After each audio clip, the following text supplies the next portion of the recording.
అందరికీ నమస్కారం. ఇవాళ ఒక ముఖ్యమైన టాపిక్ అంటే ఆరోగ్యశ్రీ పథకం గురించి ఆలోచించాల్సిన అవసరం వచ్చింది. ఎందుకంటే ఆరోగ్యశ్రీ పథకం అంటేనే మనకు గుర్తుకొచ్చేది మన దివంగత నేత, మనందరికీ అభిమాన నాయకుడు వైఎస్ రాజశేఖర రెడ్డి గారు. 500 పైన చికిత్సలన్నీ కూడా దాంట్లో ఇంక్లూడ్ చేయడం, 2250 హాస్పిటల్స్ ని ఎన్పానెల్ చేసి దాదాపుగా ఈ లిమిట్ ని కూడా పెంచడం జరిగింది. అంటే ఆరోగ్యశ్రీగా అప్పుడు 2 lakhs యాన్యువల్ ఇన్కమ్ లోపు ఉండే వాళ్ళే ఎలిజిబుల్, కానీ 5 lakhs వరకు కూడా పెంచడం. ఎందుకంటే తద్వారా 90% అందరికీ కూడా మధ్య తరగతి వాళ్ళకి ఇవన్నీ కూడా ఆరోగ్యశ్రీ వర్తింపచేయాలనే ముఖ్య ఉద్దేశంతో మార్పులు చేయడం జరిగింది. ఆంధ్రప్రదేశ్ స్పెషలిస్ట్ హాస్పిటల్స్ ఆర్గనైజేషన్ సభ్యులందరూ కలిసి కూడా ఈ ఎన్టీఆర్ వైద్య సిఇఓకి ఒక లేఖ సమర్పించారు.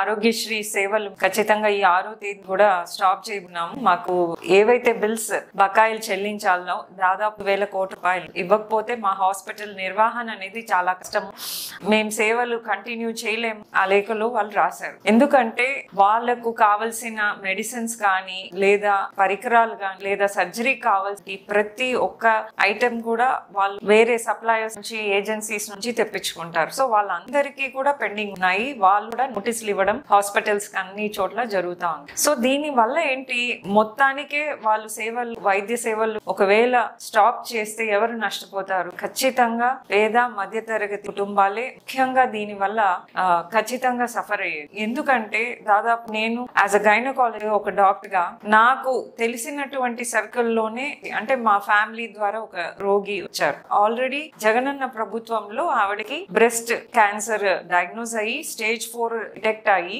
సర్జరీ కూడా ఆవిడకి ఆరోగ్యశ్రీ టాటా మెమోరియల్ హాస్పిటల్ వైజాగ్ నిర్వహించడం జరిగింది. దాని తర్వాత తన కీమోథెరపీ సంవత్సరం పాటు ఇవ్వాలి. ఆల్రెడీ తను కీమోథెరపీ సైకిల్స్ లో ఉంది. ప్రతి సైకిల్ కు తనకు ఆల్మోస్ట్ ఆ ఇంజెక్షన్ కాస్ట్ 80,000 రూపాయలు. దాదాపు 4 నెలల తర్వాత వాళ్ళు 5th సైకిల్ కి హాస్పిటల్ కి వెళ్తే మేము ఆరోగ్యశ్రీ సేవల్ని తాత్కాలికంగా స్టాప్ చేసాము, ఇంకా కంటిన్యూ చేయట్లేదు ఎందుకంటే మాకు బిల్స్ పెండింగ్ ఉన్నాయని ఆ పేషెంట్ కి సడన్ గా చెప్పడం జరిగింది. సో వాళ్ళకి ఈ మిగతా ట్రీట్మెంట్ అంటే దాదాపు ఇంకా 6 నెలలకు ట్రీట్మెంట్ కావాలంటే వాళ్ళకి 18 లక్షల రూపాయలు కావాల్సి వస్తుంది.